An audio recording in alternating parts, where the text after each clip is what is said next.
House Audio Podcast Network. Fellas, you know Degree Cool Rush deodorant, right? Well, last year they changed the formula, and guys were mad about it. One dude even started a petition. So guess what? Degree heard us, admitted they messed up, and brought the original Cool Rush scent back exactly how it was. And it's in Walmart, Target, and other stores now for under $4. So grab some and remember why its cool, crisp, and fresh scent made it the #1 men's antiperspirant for the last decade. Degree Cool Rush is back, and it smells like victory for all of us. Hilton brings you new ways to stay, with experiences that let you capture the glory days. Introducing the Graduate Hotels. Each inspired by local college towns, these stays are always original and never boring. Get in touch with traditions all across the country and enjoy a stay that's a class above the rest.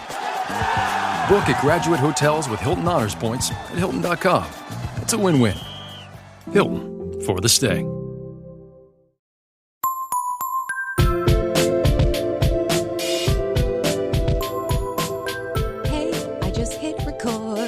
And I'm feeling lazy, so here's our podcast. Shit's gonna get crazy. Welcome to Whining About Herstory, the women's history podcast, where we whine about women from history that you probably haven't heard of, but Def should have, and come up with terrible song parodies from songs that are over a decade old in 30 seconds. I'm Emily. I'm Kelley, and I loved your intro. And one of the dogs is very angry. That has to be a boxer, because that feels like someone's going to break down the door. Yeah.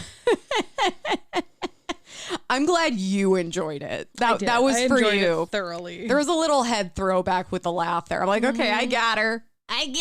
You did. Yeah. Jesus. Fucking Christ. I left the studio earlier and one of the boxers was at the door and it scared the crap out of me because I'm like, you're not used to something waist high outside the door? Yeah, it scared I was like, oh my God, you're huge. Why are you? Oh yeah, you're in the house. But it's like, normally there's just pugs here. Why are you here? I'm used to dogs that are ankle high. Yeah, right. Not waist high.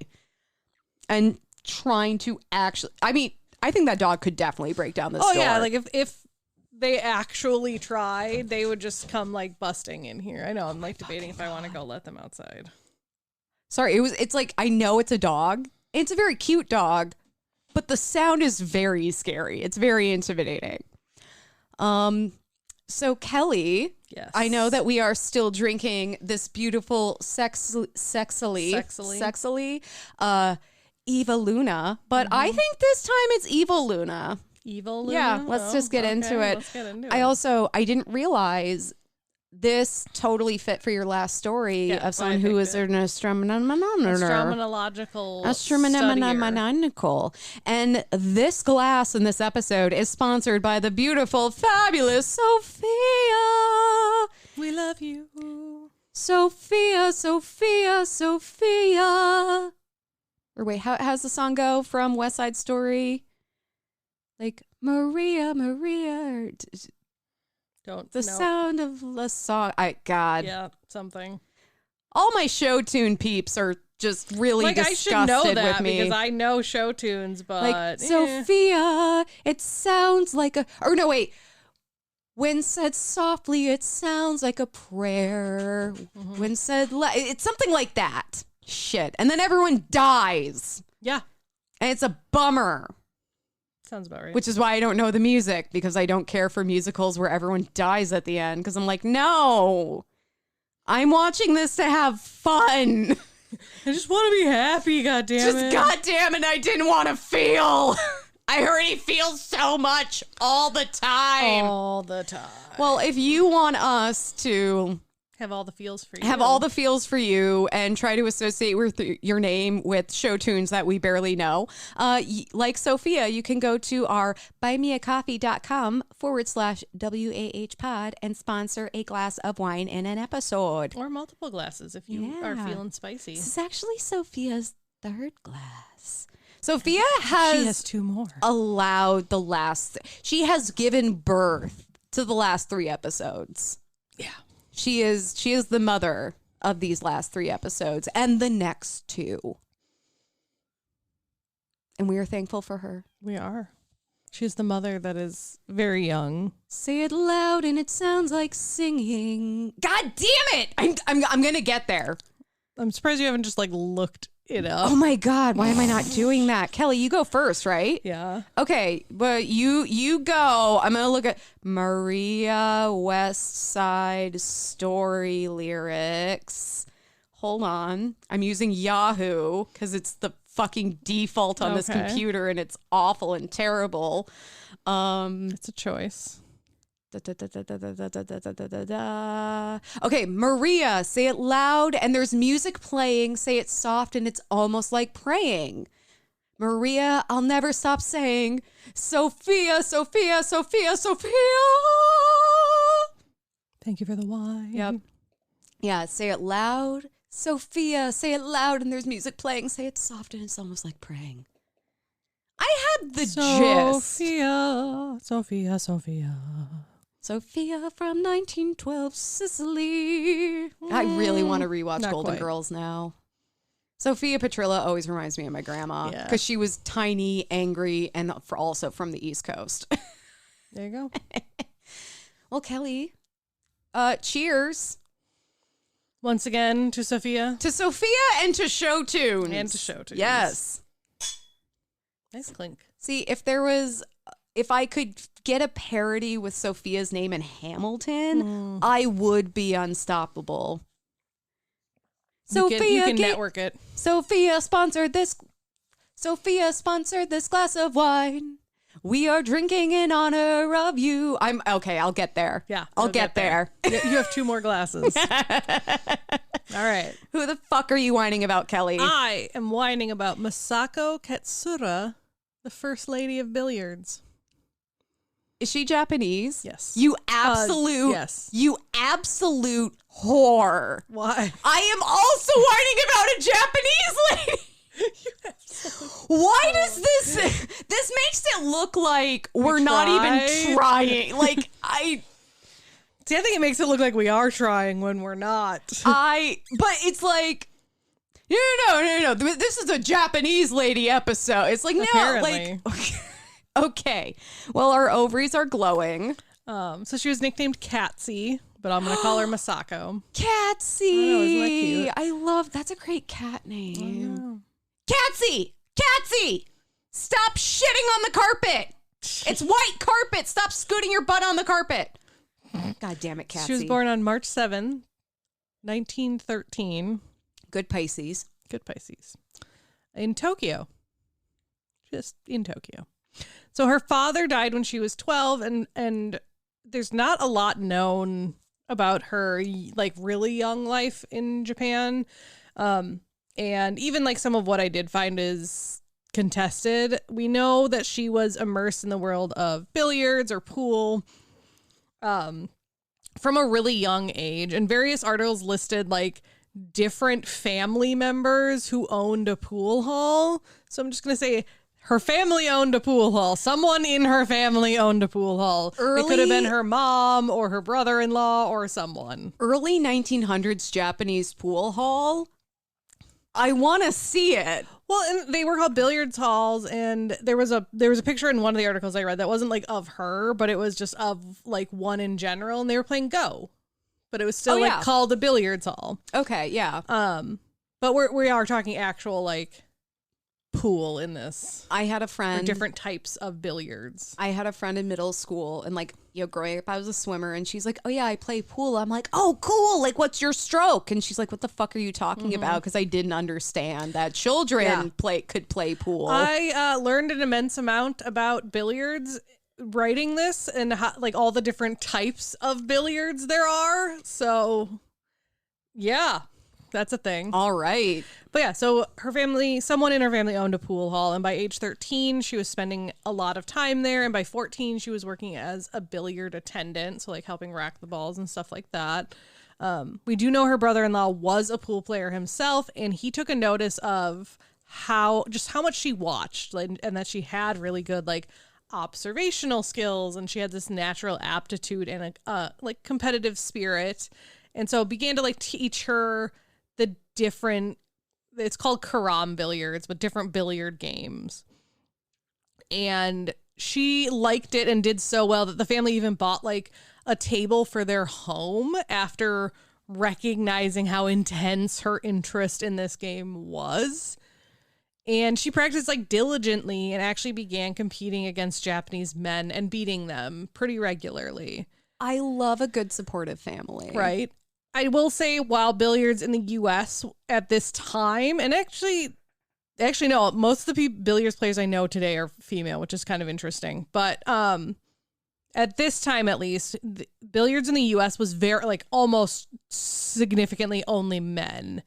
And throughout the 1900s, that's how it was in the U.S. But in Japan, both male and female Japanese players were welcome to enjoy the sport. It didn't matter. And it was very common for women to work as attendants or be in pool halls, whereas like in America, it was kind of a rarity to see women there. However, on a professional level, even in Japan, billiards remained almost exclusively for men. Which is so funny because, like, obviously there's a lot of there's always been a lot of discourse about like men's sports and women's sports and who's better. It's like billiards is fucking math. Yeah, it's angles. I don't understand how someone can physically like have an advantage. I mean, I guess arm length, but like that, yeah, that doesn't necessarily corroborate to gender. Right? Yeah, that's my thing. I'm like, I'm sure if you like really get down to it, it's like being taller, you know, or whatever. But it's like, I would actually say being shorter would probably give you more of an advantage because you're like closer and maybe you can see things. I don't actually know exactly, but it's like of all the sports that you could try and gender, billiards. I know. Really? Yep. It's like gendering poker. Like, what the fuck? At just 15, Masako won the women's championship straight rail tournament in Japan. So I'm going to talk. I didn't put it in my notes, but I kept the page up about like the different types of billiard. Because I was like, I talk about a few different ones. So I wanted to like actually talk about it so we know like what everything is. So straight rail is called straight billiards or 3-ball billiards or a free game. And that is like the most basic form of pool where it is played on a pocketless, unmarked billiard table. There are 3 billiard balls. One is usually white that's served as the cue ball, and a second cue ball usually that has a spot or a yellow for someone else. And the object is to score points by striking the player's assigned cue ball with your stick so that it makes contact with the opponent's cue ball and the other ball in the same stroke. Okay. Yeah. And then it's to a predetermined amount of points. It sounds a little croquet-ish. It is. So yeah, I've mentioned the word carom billiards several times at this point, and that is literally just like the family of what is known as cue sports, which are generally considered sports played on a cloth-covered, pocketless billiard table. But sometimes they have pockets.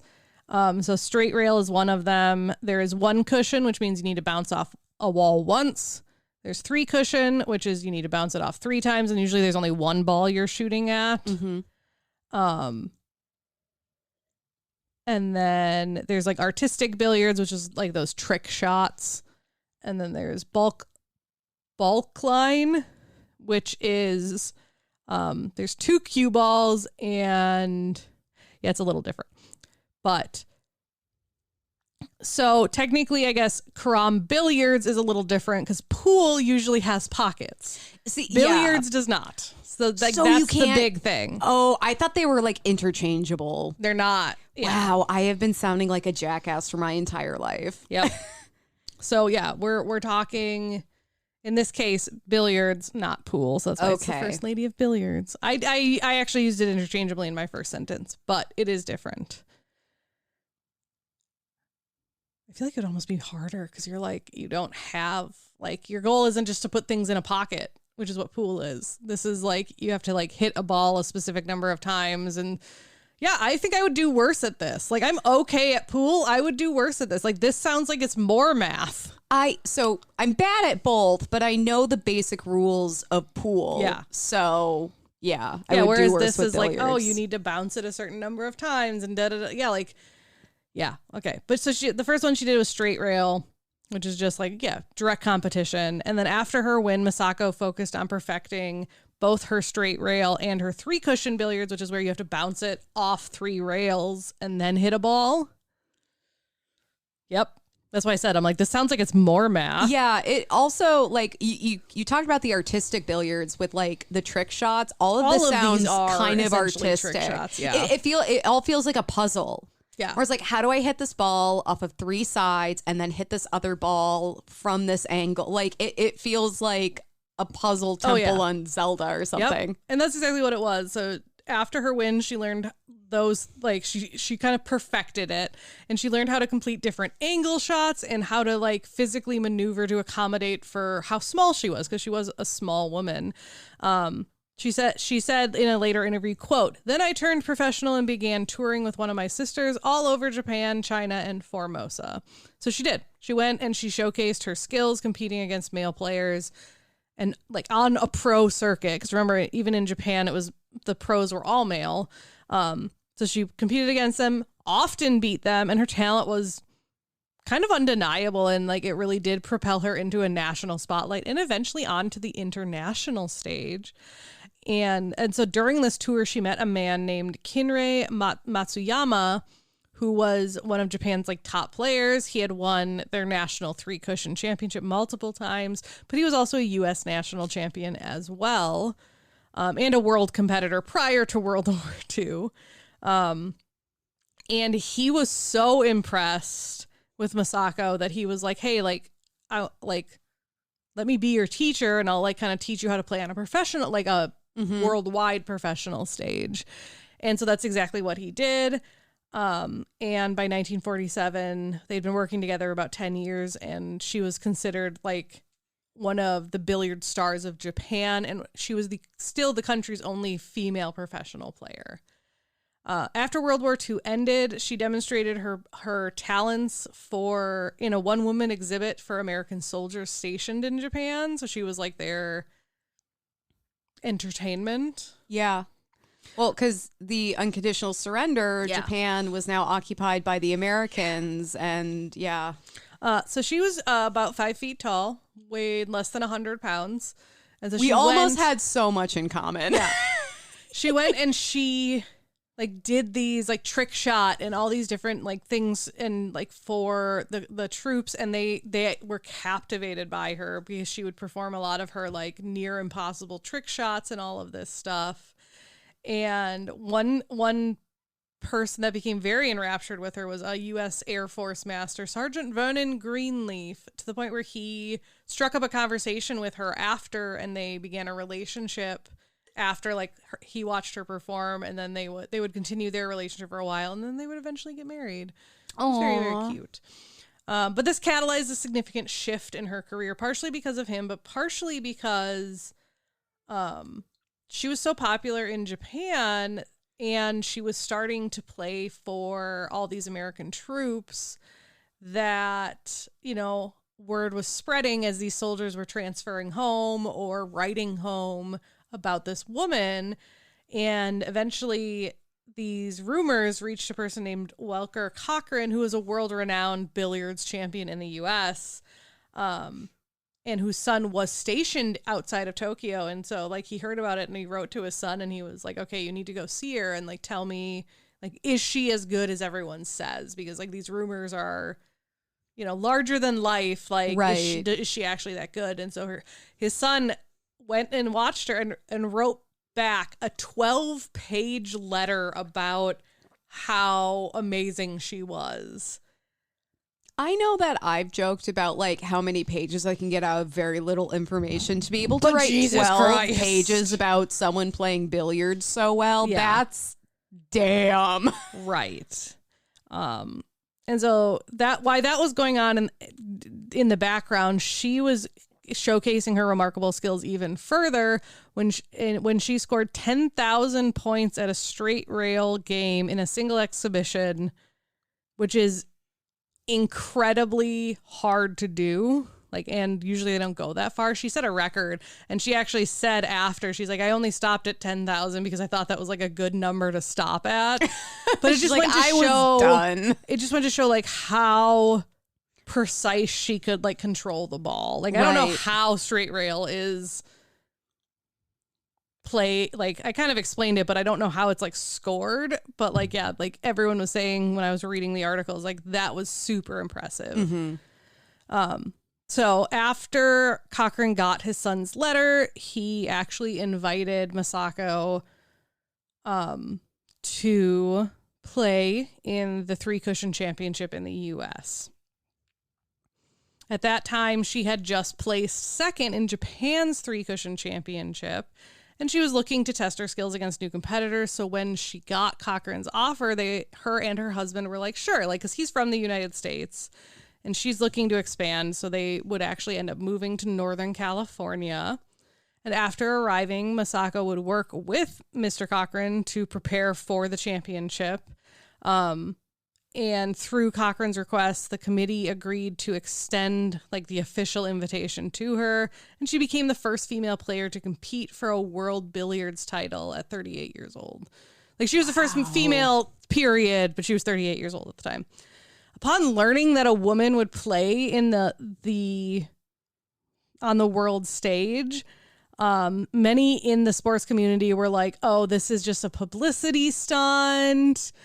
They're just doing exactly. Yep. And a lot of people changed their tune when they watched her play. So she made history. Like I said, she was the first woman ever to compete in a world championship billiards competition. And it marked a significant milestone, coming just a decade after Ruth McGinnis was the first woman invited to play in men's professional billiards at all. And if you look at my notes, Emily, there's a picture of her with the other men that are going to be competing. And she's shorter than almost everyone except for one dude, but she also just looks super uncomfortable. She's almost got this look. Okay, this is me putting my own feelings onto this photo, but everyone's looking at the camera and she's kind of looking to the side ugh. I'm so much better than all of you. Well, and there's one person, 2 people over that's just looking at her. Yeah. And it's she's just, she looks very dismissive, not necessarily in a rude way, but just kind of I don't want to be here. I'm uncomfortable, but yeah, I'm better. But yeah. So this tournament, like I said, it was a world championship. So it featured a star-studded lineup in the billiards world. The defending champion was Willie Hop, renowned for his 51 world titles. Great name, too. Yeah, I know. Willie Hop. Also, Masako's mentor, Kinrei Matsuyama, was also competing because he was also on the world stage. And this championship is held in a round-robin format. So you end up playing almost everyone. So she ended up facing, or she was one of 10 competing, and she faced off against, or technically 11, I guess. Because it says facing off against 10 of the top players. So she was 11. And her performance quickly captivated the audience and her competitor. So it was March of 1952 when she faced her first opponent, a man named Irving Crane. She would lose her first match, but win win her second match against a man named Herb Hart, 50-42. And then she would lose again and then win again. It's every other match she's kind of winning or losing. But during the competition, she actually did really, really well, and people really liked watching her play. And in her final match, she played against a man named Ray Kilgore and beat him. Great name.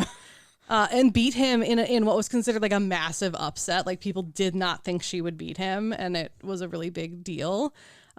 She ended up placing 7th out of 10, but still, that's the 10 best players in the world. Mm-hmm. And this is her first time really playing on the world stage. It is her first time. Yes. It's the first time any woman has. Yes. And so she proved in a matter of weeks, because this competition's played over weeks because there's enough of them, that a woman could face off against the best players in a male-dominated sport and win just as well as they could. Right. And better than some of them. But Life magazine during the event was there and captured like the public's fascination with them, noting that a lot of San Franciscans went to watch, even though they were unfamiliar with billiards, and like these halls were more crowded than they'd ever seen them.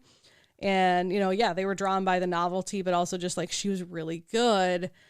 And her performance not only challenged gender norms in the sport, but also signaled a new era where women can be an equal in a sport where they weren't before. So she did lose to the defending champion in the game that they played, but afterward he actually talked about her really like admiringly and said, quote, "If this little lady continues to compete in tournaments, within 2 years she'll be capable of defeating any man. Right now she knows more about the execution of safety shots than any of us here." I also love the sportsmanship in that, where everyone's just trying to be really good at this one thing, and to recognize the skill and talent and potential in another player, regardless of gender. Yeah. Which should be the default. Yeah. Unfortunately, it's not. So it's admirable. It's good to see. You love to see it. After this historic appearance, her fame obviously skyrocketed. So she did like an exhibition, actually did several exhibition tours across the United States, with Cochran actually emerging from a 7-year retirement to like go with her, which is kind of funny. But yeah, she would travel to like all of the major cities and stuff like that. And each event was a 100-point straight rail match and then a 50-point 3-cushion game under tournament conditions. She would also often, in the midst of those games, perform like trick shots and stuff like that just because she could. But also like she could and still win games, which is insane. So she not only showcased her exceptional skills, but also aimed to inspire women.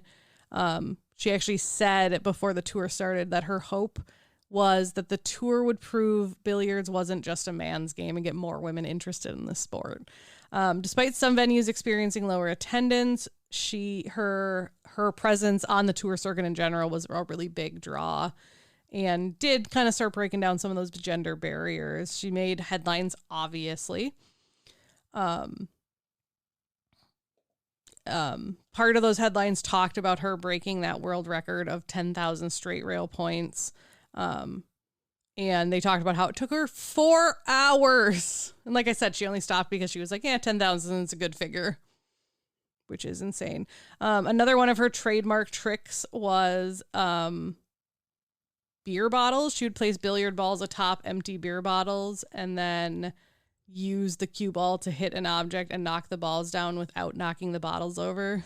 Okay, do you ever see videos like that online of people doing these like crazy trick things and you're like, that's not real? And it's like, she's doing this in the 40s and 50s. Oh yeah, exactly. Like, what? So as I mentioned, she was 5 foot tall. Short queen. Yep. And that's how tall an average cue stick is. So she's as tall as the cue stick she's using. So she obviously learned how to use angles and occasionally would half climb on tables to secure her shots. I have definitely done that when pretending to play pool. I have too. But a lot of local sports journalists like would talk about how even when she was doing that, she was very calm, but very focused and stuff like that. And, Jimmy Cannon, who was a sports writer at the time, described her style of playing billiards as this, quote, "The woman hurried around in a rapid walk. Once she had surveyed the table, crinkling her forehead in meditation, there was no hesitation. The stroke was quick but unhurried. People gazed at her through the faint nicotine haze with reverence. When Miss Katsura missed a shot, her eyes pulled into a squint, her face frozen into a grimace of regret. When she scored, the people applauded." Nicotine haze. I know, I love that. I love that. Yeah. So remember, she's Japanese. So as she was there, like she had learned some English from her husband, but she continued to learn English as she was on this tour, which meant a lot of the interviews she had were very, very short. You know, she was very to the point, very, very, very short. And one time, and I actually really like this, she was asked, like, how do you handle playing like under the intense pressure of the game, but 2, like when you know there are these huge crowds there to see you, and all she said was, "I am alone at the table." I feel like that's kind of how you have to look at it. Yeah. You know, it's her and the balls and what she's going to do with that stick. Yeah. That's really cool. So though most newspaper stories about her were positive, journalists still relied on sexist and racist stereotypes to make sense of this novelty player. So I do use a little bit of language here that I think is incredibly offensive. But it's language of the time, and so I included it. There's no words that are incredibly offensive. It's more just like Jesus Christ, like they should not get away with the headlines they used. But I included it to let people know like what she was dealing with as she was doing this. So like one of the pieces proclaimed that Masako descended on the United States last December with results akin to the atomic bomb. Yeah, that was the one that I was like, Jesus fucking Christ. Too soon, United States. Too fucking soon. Reporters also wrote that she was a wisp of a woman who looks like she would have difficulty blowing a feather away. She had an exotic feminine touch because she often wore silk kimonos and high heels. They also called her a little Japanese war bride. Yep. Yeah. Sorry, that atomic bomb one. Just God, really, I know. Because here's the thing. Here's the part that blows my mind about it. They're meaning it positively. Yep. And it's like, it's not a good thing. Yeah, and it's like, I don't think the Japanese view the atomic bomb as yay. Nope. Yeah. Are you fucking kidding me? Yep. So furthermore, nearly every article that covered her at some point during it talked at length about details concerning her exact height and weight. Because of course they did. Though coverage had the air of admiration and the intent to compliment, most journalists still wrote of her as though she was some novelty and how shocked we are that she can do anything outside of the home, and that style of like Victorian esque mindset, and that's why she's a novelty. Because systemic misogyny is baked into everything we do. Right. And one time she was actually even asked about her domestic duties in the home, because of course she was, and she answered, "I cook, yes. I sew, no. I play billiards." Also, this is in like the 1950s, after World War II, especially in the United States. There's a huge desire to go back to like uber traditional values after the loosening of traditional gender roles and things in World War II. And so that I think it's almost like they're trying harder to be like, she's just this sweet little war bride, but she also plays billiards. And like they're like leaning really heavily into that because everyone is trying to kind of get back to that, what they feel is a more traditional, but but it never really has been. Yeah. Yep. Yeah, it's crazy. And she was also often asked about her life at home with her husband, and she did talk about how her and her husband played billiards most nights, and her husband even once joked in an interview that his wife never had any trouble beating him because he wasn't like a billiards player. Yeah. But that's cute. So after finishing her national exhibition tour, she continued to play on the World Billiards tournaments. She would compete again the next year and face most of the players that she had placed the year before. This time she placed fifth. Nice. And one of the men, again, after competing with her and actually losing to her, said, quote, "We've found it hard to believe that a woman could actually step into the best billiards championship in the world and hold her own. Miss Katsura is one of the finest players I've ever faced in a world tournament." I love that. And see, here's the other thing. It's not about, oh, she's this little lady and she bakes pies and plays billiards. It's like, no, she's a really fucking good player. Well, and I like that he like kind of started out like, yeah, we were shocked a woman was here, but it doesn't matter. She's one of the finest players, not she's the finest woman player. Like she's just the finest player. Well, and it is shocking that a woman is in that position because they have historically been excluded. Yeah. You know, it's like, hey, you know, this was a space that was never meant for her, and yet she's here and she's like one of the best players out there. Exactly. You know, there's nothing wrong. It's wrong to treat as a novelty, like, look, a girl playing pool or billiards. it's not wrong, though, to acknowledge that this is traditionally a male-centric space that a woman is now entering and competing in. Yeah.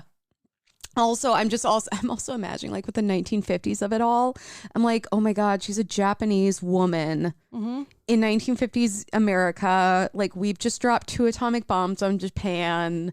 Like, the race component with it too. Huge, I'm just like, oh my fucking God. And like the racism when it comes to Asian women, and like they're subservient and they're quiet and they're like traditional, you know, and that war bride. I still cannot like get over some of those things that you read. I'm like, the atomic bomb thing. I put him in there. I know. I was like, Jesus Christ.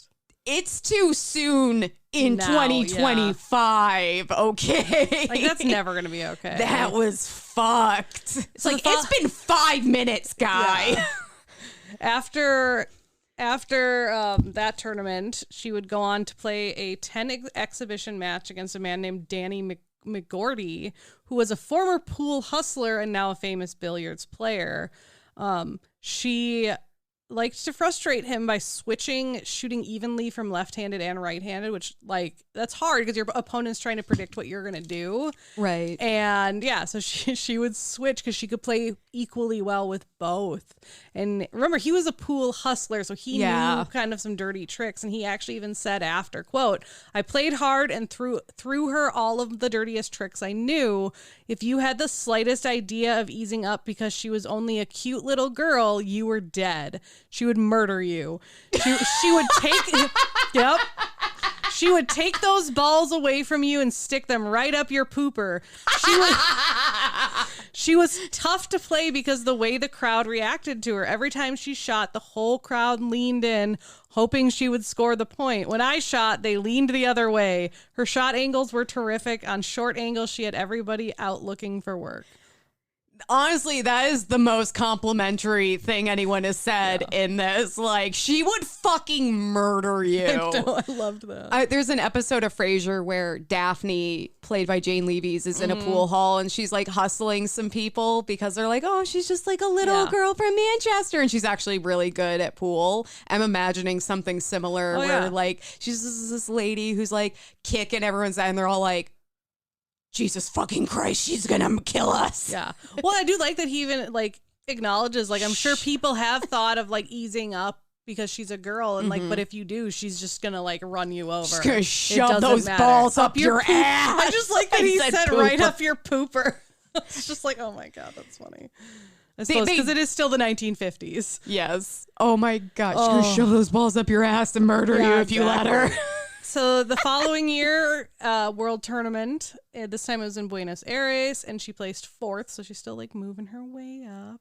However, following this competition, she actually took some time away from the sport and would go on to publish 2 Japanese language books on how to play billiards. She would do some television appearances in the late 1950s. However, the national popularity in both countries was kind of dying down. Like, billiards is not something you hear about now. Like, pool is, but billiards really isn't. I didn't even know they were different. By 1960, the annual 3-cushion championship had ended due to lack of public interest. So one of Masako's final public appearances as a billiards player took place during a small tournament with a man named Harold Wurst in Grand Rapids, Michigan, of all fucking places. She actually lost 6 out of the 7 matches, and following that, she did not play publicly again for almost a decade. Oh, wow. Yeah. Her husband, Vernon, would die in 1967, and she would move to Pasadena to kind of begin her retirement. She did make a surprise appearance at Palace Billiards in San Francisco after 15-year absence from the sport. To the crowd's delight, she would score 100 points in a row. She wasn't competing against anyone. Without missing a single shot. Oh my God. She bowed to the ecstatic audience and was never seen publicly playing pool or billiards after that. I think she was like, I'm going to come back once and I need to make it count, and like so I can go out on a high note versus this not so great performance in fucking Grand Rapids, Michigan. The same year, she was inducted into the Women's Professional Billiard Association Hall of Fame as one of the sport's all-time greatest players. In the early 1990s, she would return to Japan to spend her final days in Tokyo. She would die in 1995 at the age of 82. Wow. She saw so much in her time, too. Yeah. So I have my conclusions / legacy / whatever. Dude, she was alive during World War I. You said she was born like 1913?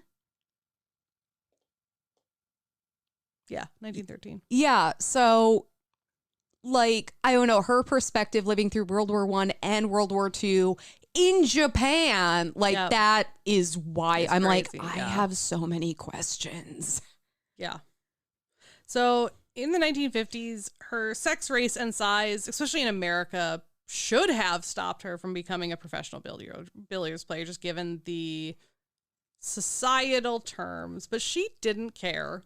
And she held her own against the best male players in the world and beat several of them multiple times. She captured the imagination of both the public in the US, Japan, and on the world stage, and worked to demonstrate that her perceived limitations were strengths and that it didn't matter your size, gender, or race, that, you know, you can all compete. She also had a really intense skill and dedication to this sport that helped her transcend those stereotypes. You know, she was this positive force that represented women and Japanese Americans in a place that wasn't very Japanese American friendly and in a sport dominated by white men. She demanded the respect of the people that watched her and the people she played against, and received it from almost every player she played against. In an interview with the Sacramento Bee in 1952, she spoke openly about the lack of women in billiards, and she commented that she had only met one other female player since coming to the U.S., and she thought that was wrong. She said, quote, "Here, a billiard parlor is thought of as a man's place. You know, if someone had a billiard parlor only for women, that would be good."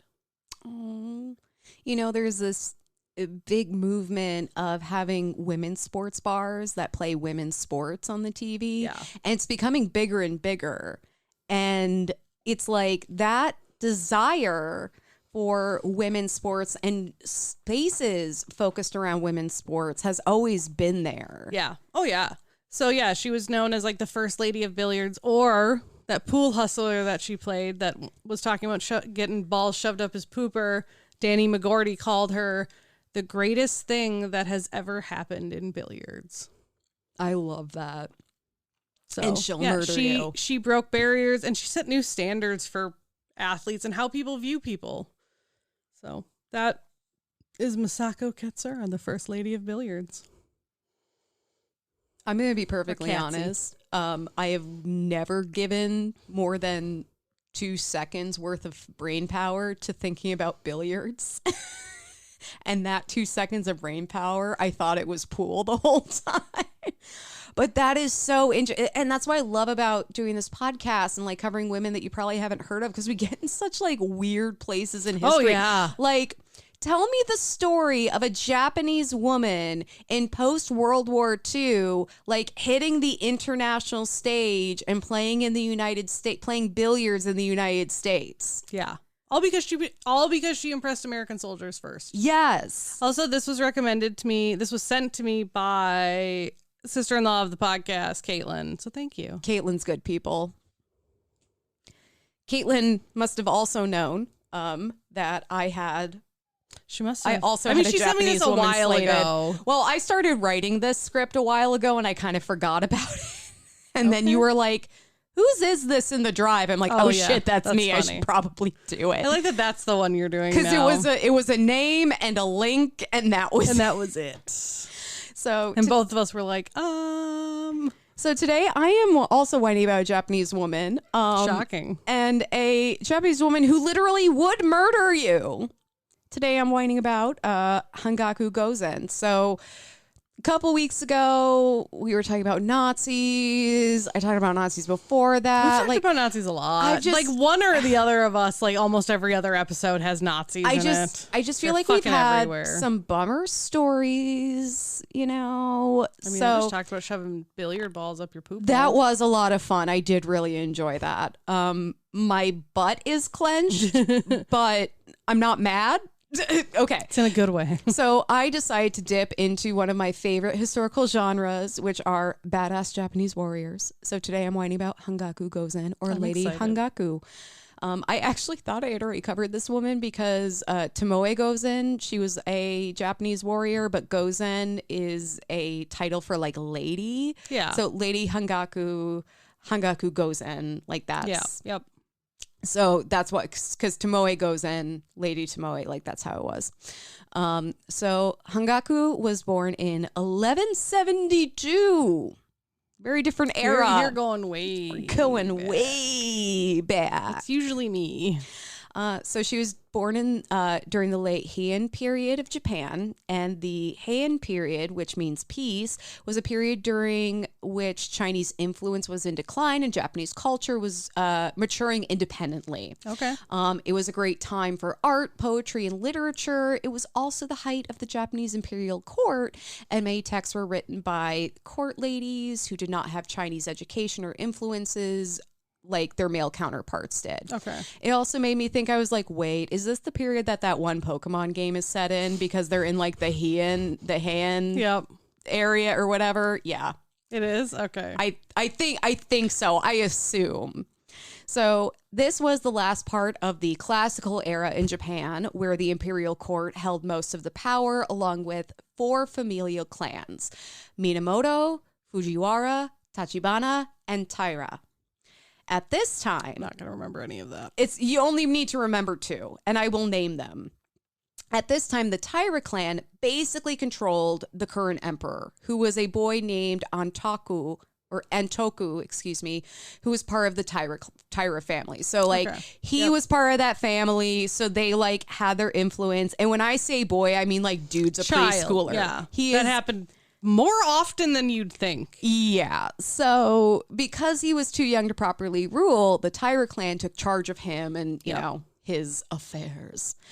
Hangaku was born to the Jo family, who were also part of the Taira clan. Okay. So there's the clan. There's a overarching, And I think there's a Taira family in there, but then there are different families that are a part of this larger clan. There was a lot of like, I was like drawing some diagrams here and like trying to figure some shit out. Because again, like feudal Japanese history, I'm like, I don't have that, you know. Yeah, no, I don't either. I don't have that like landmark in my brain of, okay, I kind of get what was going on at this time. So Hangaku is part of the Jo family, who are in this Taira clan, and she lived with her family in Echigo in north central Japan, which is present day Niigata. Okay. The Jo family were a powerful and influential buke or warrior family. Hangaku also had pedigree, with her grandfather being from a noble family. So Hangaku was the youngest of 3 and the only girl growing up in Sengyoji Castle. So she's growing up in a castle. Damn. Cool old Japanese castle. Hell yeah. She's got like noble blood. She's part of this badass militant family. That's connected to the emperor. That's part of like the biggest, baddest clan running the shit. So she's in a good place. Oh yeah. So thanks to their affluence, the children in the Jo family were afforded a good education, which of course included the warrior arts or bujutsu. Though the expectations for Hangaku's education may have differed because she was a girl, her father recognized her intelligence and proficiency in bujutsu. So he encouraged her to follow the same educational track as her brothers.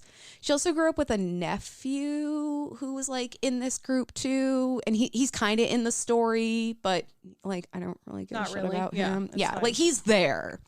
So Hangaku's skills as a warrior were impressive.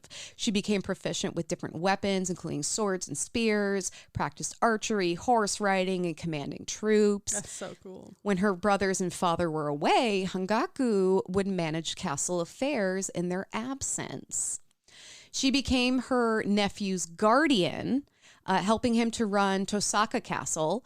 Her talents earned her the title of Gozen, or lady, which is why she's often referred to as Hangaku Gozen. Okay. So yeah, so she's kind of like working really closely with her nephew. She's like his second, but she's kind of the one who's actually like doing shit. Though the Heian period is known for arts and culture, it was not without conflict. This was especially true towards the end of the Heian period when things were beginning to change. The militant class was growing in power and influence, and conflicts between the four major clans were breaking out. Yeah. When Hangaku was only a teenager, her family joined the Taira clan's fight against the Minamoto clan, which turned into a 5-year war. Of course. So these are the two clans that we're primarily going to talk about. Taira, which is Hangaku's clan, and then Minamoto, which is the one that they're fighting against. Yep. Yes. So during this war, Hangaku's eldest brother died from illness, with the next brother taking his place. During this time, Hangaku managed the castle instead of entering the battlefield, but it wouldn't be long before war would come to her. Yep. During the war, Hangaku's surviving brother, Nagamochi, was defeated and captured, leading to the leader of the Minamoto clan, Minamoto no Yorimoto. I'm just going to call him Minamoto. Big Minamoto.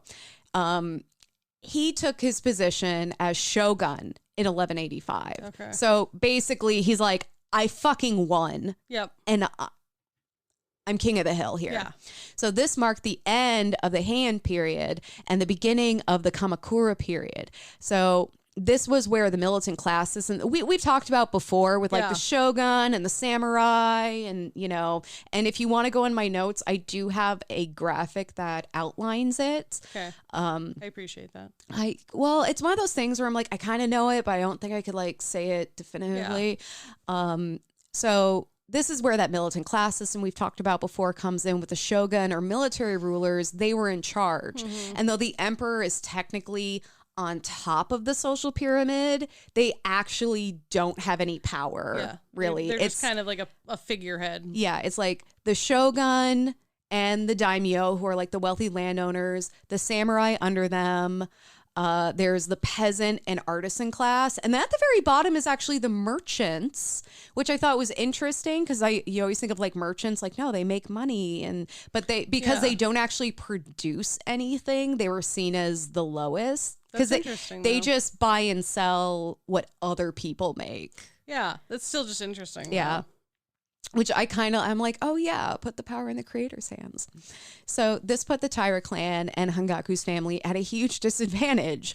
Though they were of the warrior class, which, was doing pretty well at this point. After a 5-year war, they weren't exactly the ruling shogun's favorite people in the world right now. Yeah. They had a target on their backs. The Minamoto clan was determined to conquer the Joe family and take their lands in Ichigo. I feel like I'm pronouncing that weird because it's spelled Echigo, and I'm like, I know Ichigo. I see, like strawberry. I don't know if it's Ichigo. I'm doing my best. You are, and it's beautiful. So Minamoto sent a commander by the name of Wada Munezane to ensure success. So now in her mid-20s, Hangaku was the last of her siblings left to defend her family's homeland. Fortunately for them, she had grown into an exceptional warrior and commander, and she was ready to fucking kick some ass. She knew there was a target on their back. They knew they were coming, kind of a thing. Hangaku commanded and fought with her force of 3,000 soldiers to defend her homeland against an enemy 10,000 strong. Jesus. Despite the mismatched numbers, Hangaku successfully defended her home. This not only preserved the Joe family's land and power, but grew their reputation as a military force. Like, they were already known as being like military baddies, but it's kind of like, holy fucking shit. This 5-year war didn't weaken them. You know, like they're still just as strong, if not stronger. Yeah. Exactly. Meanwhile, Hangaku's surviving brother, Nagamochi, who had been captured by Minamoto. So he had been forced to pledge his loyalty to Minamoto and forced to fight on his behalf. So instead of being murdered, they're like, well, like you're good at fighting and fight for us, but you have to pledge your loyalty to us. So the situation totally disgusted Nagamochi, but he knew he would do more good alive than dead. So he joined Minamoto's forces in exchange for the attacks on Hangaku and the Joe family lands to stop, which they did. Yep. So Hangaku, along with her nephew, worked to recover from this siege and the fighting and, kind of try and rebuild after that. So Nagamochi played nice, earning the trust of the Minamoto clan, and planning his next move. It's unknown if he and Hangaku were in contact at this time. It's possible they could have been like kind of planning stuff together and coordinating. But yeah, there's no like guarantee. Yeah, it's there's no way to know. So Nagamochi raised an army of his own and tried to get support from the emperor to overthrow Minamoto. However, his army was defeated and Nagamochi was killed. So it did not work. Oh. He tried though. Like Yeah. He's doing the thing. Yeah, I was really impressed because I was like, oh man, he's like having to pledge his loyalty to them, and now I bet he's gonna have to fight his sister. And That's what I was expecting. He's like, no. That's just what I want you to think. So the betrayal reignited Minamoto's disdain for the Joe family because it's like, okay, I was pissed before. Yeah, it's like, and now you betrayed me. You come into my home on the day of my daughter's wedding and raise an army against me, you bitch. Yeah. So now he's fucking done. Yeah, he's like, okay, like I don't trust you. Yeah, which like I get it. I get it. So he declared an all-out assault on the Joe's homeland. So hearing of Nagamochi's defeat, Hangaku knew that Minamoto's army would soon be back at her doorstep. Yep. Things were not looking good. The enemy had superior numbers and firepower. Instead of fleeing with her life, Hangaku spent the few months before the enemy army's arrival preparing for the final stand at Tosaka Castle. Wow. Like, at first I was like, fucking months, but I'm like, no, everyone's walking everywhere. Yeah, exactly. And like it takes a little while. I know Japan is not a large country, but everything is far on foot. Well, you figure like, and you're moving a whole fucking army. Exactly, and you have to like prepare and yeah, and like she could have dipped. Oh, she could have. She could have dipped, but she's like, that's to. not what I do. Hangaku's forces fought fiercely, but they were no match for Minamoto's superior firepower. Hangaku's nephew fled. Again, this is like, he's in the story and I don't really give a shit about him, but yeah, he dipped like during the fight. He's like, no, this isn't going well. He's like, we're not going to win. I'm out. Yep. So again, he's in the story. I don't give a shit about him. But she would go down fighting. Hell yeah. In a last act of resistance, Hangaku climbed up the castle watchtower with her bow and began raining arrows down upon the enemy troops, Fuck yeah. making it rain blood. Taking out enemy soldiers with precise shots, Hangaku was a one-woman killing machine. And she's like, I'm taking out as many of you until someone else climbs their ass up here to stop me. But one of the enemy soldiers, basically did that. He was able to shoot an arrow through her legs from her blind spot, leaving her unable to fight. The debilitated Hangaku was captured and her wounds treated. She was then taken to Kamakura, where she was presented before one of the shogun named Yorie. There are some names in here, but it's like, I feel like we're not like they're not good people. Well, I don't really care about them. Yeah.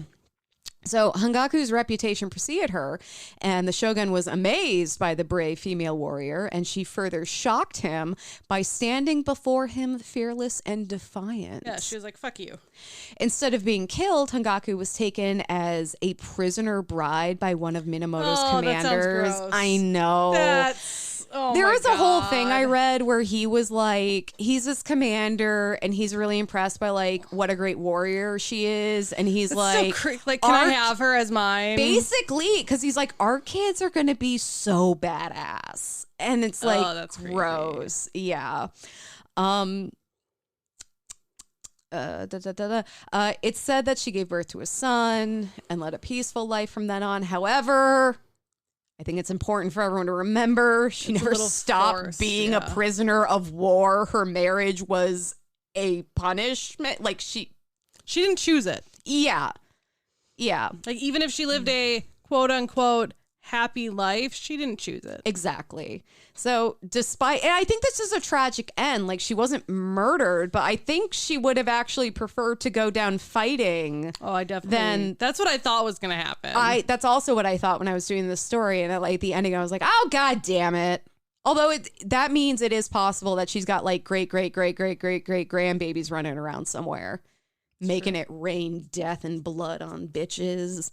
So despite the tragic ending of Hangaku's story, she is remembered for her incredible skill and bravery, and particularly her last stand, which has been memorialized in art and poetry, and now this podcast. Always this podcast. And that is the story of Hangaku Gozen, the lady who made it rain arrows. I like that. Yeah. It felt raining arrows and raining billiards. Raining arrows and shoving balls up your pooper.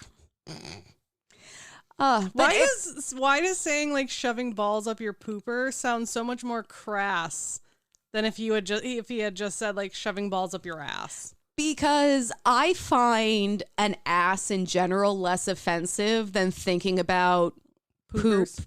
Like feces coming out of someone's body. And that's what that is. Yeah, I know. Asshole is a much cleaner word than pooper.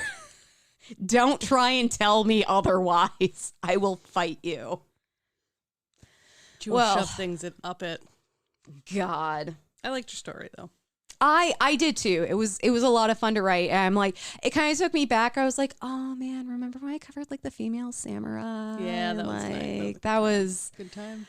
That was like me when I was covering classic. my last woman, when I was thinking about Carol and Herschel most of the time. Yeah, it felt very like, oh, we're getting back to our roots here. Because like I've covered Japanese women since then, but it's been a while since I've covered just like classic, like classic feudal, Japanese, like Japan, warrior. And it was interesting because this was actually before the feudal era. This was the classical era into the feudal era. So I got to actually learn more about like the history, because I was looking up all these eras and I was like, Jesus Christ. Oh yeah. Like when we learn about history in the United States, we don't acknowledge the indigenous people. So everything starts with the Pilgrims, and it's a lot less to track than like, oh no, we're going back to 600. I mean, plus most of it is white people were assholes to other people. It can be summarized. And we're still there. I love that meme where it's the screenshot from Pocahontas where her father is like, these white men are dangerous, and then it just says all of American history. Yeah, it's accurate. So we've got day 3 of 100 Days to Brave. Didn't think we'd get this far. Very proud of us. So still questioning the decision. I'm still very much questioning it. Especially as I will just say, like, Emily was all, like the one that did this, so I know. Like, blame her. Okay. Because I have nothing against like religious people, and like I'm a Catholic. Oh my God, the dog doesn't want us to do this. The dog is like freaking out. I was informed that Sif is a talker. Okay. I am actually going to, every time that the author talks about God, I'm actually going to replace it with Robbie Ruben. Okay. Because I just think that's more Why fun. not? Yeah. God can be whoever you want. And in my case, it's Robbie Ruben. It's the king. Who is Robbie a sandwich. Who will be a sandwich. Yeah, Robbie Ruben is a talking sandwich. So in October 2007, I started to feel something unsettled in my spirit. That's the way I can describe it. After weeks of this weird feeling. Oh, sorry. I should have started out. The message of this is you are braver than you know. Okay. Yeah, this is the actually probably true theme of brave. Well, we'll see what Robbie Ruben has to say about that. After weeks of this weird feeling, I felt like I really had to pray and ask Robbie Ruben to direct me. I sensed I was supposed to make a change, but I just didn't know what that change was. So I asked Robbie Ruben, and my heart kept hearing that it was time for a move to Nashville. And after a few months of wrestling, I did it. I cried the entire drive, 3.5 hours. Now I wasn't leaving for a town halfway around the world yet, but this Georgia girl would be moving farther away from home than she ever dreamed. Feels like a lateral move. Yeah. Like it's like, whoa, we're still in the Midwest. Like me moving from Illinois to Minnesota was a big deal. I'm still in the Midwest. Friend, you need to know this. I never felt brave. I never had a moment of extreme courage or belief that this was going to be the best decision I had ever made. I just did the next thing. Quit my job, sold my house, packed my belongings. Jesus Christ. I'm sorry, this is horrifying. I'm glad I'm like having a minor panic attack Annie, of thinking about doing Annie, I'm that. really glad that this all worked out for you, but that sounds like No, a I don't nightmare. want to do that. That's horrifying. I don't care how unsettled I feel. No. Packed my belongings, pointed north until I crossed the state line, and didn't stop until I saw the trademark of the Nashville skyline, the Batman building. I didn't know that was a thing. I know nothing about Nashville Neither do except I, but music. that's kind of fantastic. I won't bore you with stories of the weeping and the gnashing of teeth that occurred for the first weeks. Okay, fine, months after I moved, but it was terrible, painful, lonely. Can I say this again? I never felt brave. But day after day, I just did the next thing, took the next step, and said the next yes. And Robbie Ruben built a life for me in Nashville. And I could not have dreamed up. I bet Nashville has great Reuben sandwich. I bet they have great sandwiches, period. Yeah. I want to go into a sandwich shop in Nashville, ask for a Robbie Ruben, like they should know what it is, and just see what I get. happens. I just oh, you don't know? It's like, what's wrong with you? I could have never dreamed up for myself. I may not have felt brave, but I was taking brave steps in obedience to Robbie Ruben. If you and I sat down and you told me your story, I would be able to show you the places where you made brave choices, even if you don't label them that way. You're probably already doing more than you realize. You are braver than you know. And the action item this week, be brave. Think back on your life. Journal about 2 or 3 moments you or someone else might label as brave. I do like the theme in this of, oh, no. When you're brave, it doesn't feel like it. And you do not feel good. It is very uncomfortable. Right. Or like maybe you'll have moments of thinking it was a good thing or feeling brave, but it doesn't mean like the entire time you're going through whatever it is, you're going to feel brave and like it's the best decision. And you might feel like you might have gone out on a limb and then you hated terrified. it. You hated it and it was a terrible experience. That doesn't mean it wasn't brave though. Right. In fact, that might make you more brave. Yeah. There you go. Well, Kelley, you're braver than you know. For watching the boxers. Yeah. For watching the boxers, for being my friend. Yeah. Yeah. That's when you're truly brave. You're like, I don't feel good about anything that's happening here, but I'm doing it. I'm still here. I'm still this bitch's friend for some reason. Well, thank you so much for listening to another episode of Whining About Herstory. Like us on Facebook at Whining About Herstory, Instagram at WAHpod. Our website is whiningaboutherstory.com, where you can find a link to all of our episodes, a link to our merch, a link to the Buy Me a Coffee previously mentioned, as well as a link to our Patreon, where you can donate for as little as $1 a month to get some bonus content. We just recorded a new Herstory happening, and we also have monthly happy hours where we do some random shit, and you get to see us virtually face to face. And our animals, which is really the true treat. I mean, and yeah, other people's animals. Yeah. They're all It's so always good. fun. Oh my God, the kitties and the puppy dogs. Yeah. Also raise 5 stars wherever you listen, because it's the brave thing to do and it pisses off all the right people and gives us the warm fuzzies. Because remember, right places. we are hanging on by a goddamn thread. We're also all made of star stuff. Star stuff! Thank you so much for listening to another episode of Whining About Herstory. I'm Emily. I'm Kelley. Have an empowered day, y'all. Bye. Shove balls up someone's pooper who deserves it. Straight Right up up their the pooper. pooper. Right up the pooper. All the pooper.